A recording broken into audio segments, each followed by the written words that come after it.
There are 10,000 people turning 65 in the US every single day. So that means leaders in all types of organizations, business, church, nonprofit, have to hand over their leadership. What causes some leaders to avoid succession planning? Well, great topic, Teal. We are certainly seeing this issue with more and more of our clients. I'll bet that at least a third of our contracts include some aspect of succession planning. And I think it often, by the time it comes to us, it's been put off for a long time. And I think it's one of those situations that's just hard to deal with. I don't really want to think about retiring or worse, emergency succession planning because I've had a health concern. So I think it's one of those things that's awkward, number one. And number two, I would say, is just we're so busy. It's that tyranny of the urgent. We're so busy with running the organization day to day that we don't step back and think, what's going to happen when I'm no longer here? I think for founders of organizations, pastors of churches, where your identity is so tied to that organization, it's really hard to imagine the organization existing without you, and frankly, you existing without the organization.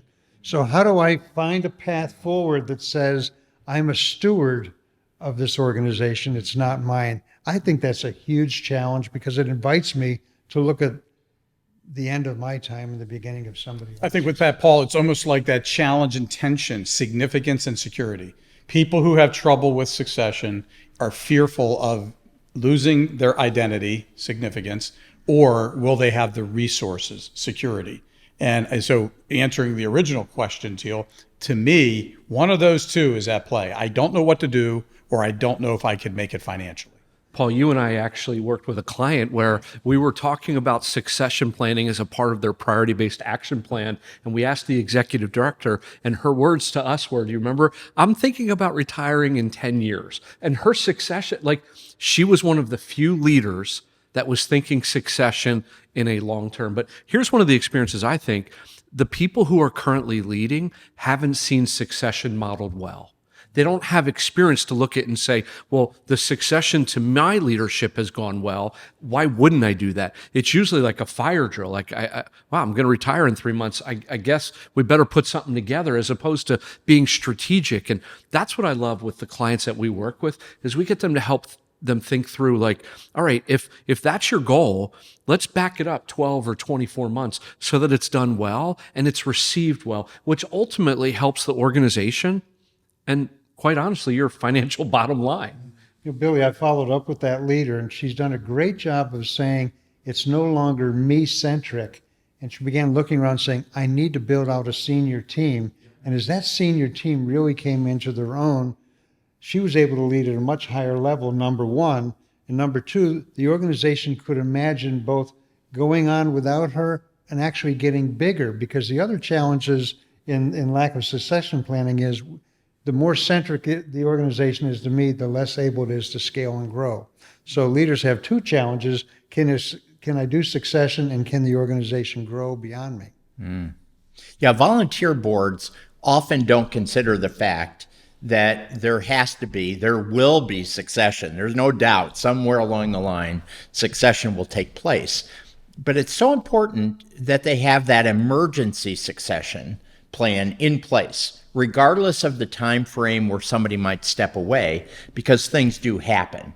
But beyond that, the longer runway you create, it seems to me the better you can be assessing who's going to be in that seat, what that seat will look like. You get to use your influence, or we sometimes call it credibility chips, right? To make the changes necessary to pass that baton in a healthy way rather than in a crisis situation. If there was ever a time where coaching or some kind of consulting help is helpful, I think it's during succession, because that is a hard topic for organizations to broach, sometimes without a third party. They don't want to hurt feelings. Nobody wants to make the person feel irrelevant or insignificant. Nobody wants to be put in a risk position for bringing it up. And sometimes it's just easier for an outsider to normalize the conversation, give it the okay. It's okay that we talk about this. It's healthy that we talk about it. And we will guide the conversation And I think that's why some of those have gone pretty well, because, prior to that, there was fear. There was a lot of behind the scenes conversations, nobody wanting to put it on the table. So I do think help matters. Well, great. A couple of the clients we've worked with, it's about not just how do I end well in this organization, but what's coming next. If there's not something coming next, it's really hard to imagine stopping. So how do we introduce the idea of God's call to the next thing to our clients? When that can happen, you actually see them get excited about, when can I move to the next stage? Yeah, and I think it really comes back to the word you used earlier, Paul, of stewardship. When I see this as a calling, I am stewarding this organization, and it's about how do I pass it on. Let me ask you guys a question. I'd love to get your thoughts on another reason I believe people don't do succession planning, or they put it off, is the lame duck factor. No one wants to be seen or have someone else in the organization be seen as a lame duck, and we know they're going to retire in a few years or something. What are some best practices you guys think for sort of managing or avoiding that whole lame duck scenario? I think sometimes people become lame ducks because they choose to. They've already mentally and emotionally started to disengage from the organization, and their colleagues see it. When that's not the case, when a person wants to stay engaged, I do think at times modeling full engagement. I'm all in. I'm still here, even in the midst of this conversation, and I'm not threatened by the conversation. I'm all here, but I am wise enough and discerning enough to know I do have to plan for the future. This organization has to plan for the future. Organizations, the board, which is especially true in nonprofits, churches, and larger companies, the board's one of their top responsibility is to ensure healthy continuity. It's one of the biggest things that's on their job description. And so they really don't have the option to opt out of that. I think leaders can sometimes be so focused on the mission that they fail to take care of some of the personal details of their life. I'm not a financial planner. I'm not a wealth management advisor, but make sure your house is in order. Don't make the organization have to make a decision and you're kind of left going, but I'm not ready. I didn't think that far ahead. I mean, when I first got out of college, I think Cindy and I tried to navigate finance as well. And somebody was like, oh, we think you're doing a great job. I was like at the bottom 20%. Like, you're comparing me to the wrong people. But go to a professional who can look at what you make and be realistic about where you would need to be. And I've also found sometimes having a date that says, I am going to retire and here's the date. So it's not just like kind of out there. There's clarity that there is a time when this plane will land. And you know what? Somebody most likely gave you the gift of being able to chart a course and a direction for the organization as you stewarded it. Be that person to give that gift to that next generation of leaders. Great answer to your question in terms of how does that leader let go in some way. It's, I think, realigning or redefining who they are to the organization. I'm not the central figure. I'm not the unique leader.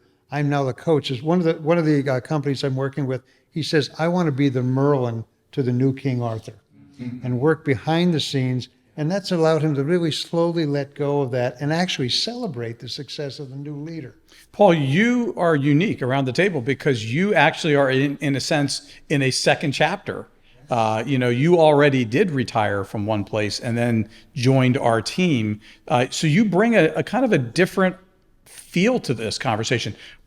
How did you navigate that? I spent a lot of time negotiating with myself, but early on we had some advice from a consultant who said, unless you treat your organization as though it will run without you, or you might sell it at some point, you're going to make the wrong decisions and you're going to keep finding a place for yourself. 2 decades later, I had to go through that conversation with myself and really go through that process of what is my new role and how do I celebrate that next generation of leaders. You move from being the dad to the grandfather in some way, and that was a great ride and allowed me to exit. But Paul, I think something else that you've modeled in that is, what are you leaving to? And I find too many clients that I work with aren't sure what that next chapter looks like, either because they don't have hobbies or they can't see what they're going to do. And oftentimes there are ways that you could continue to serve the organization, whether it's in a board role or as an advisor, a consultant to the organization, or it's pursuing other passions, other callings, volunteer work, and so forth. But I think putting some time in, I'm leaving to something. I'm not leaving to nothing. I'm leaving to something else. Yeah. I was blessed to have multiple things to go to, the center being one of the key pieces. I had dinner with someone recently who's had a great career, and we were just sharing, what are you now involved with? And he's my age, and he said, I read books and really not much else. And there was a sadness of there's so much time and energy that could be put to use that's not being put to use. I sometimes say it to folks this way: think of the life of Moses. And it came in 3/3. The first third was in Egypt. The second third was out in the desert. The first 2/3 of his life prepared him for that last third. And if we can work with leaders who are getting near succession in that way, saying, what have you been wired for? What have you been prepared for? What can you take from those first 2/3 and now employ for the last third? That's something to look forward to.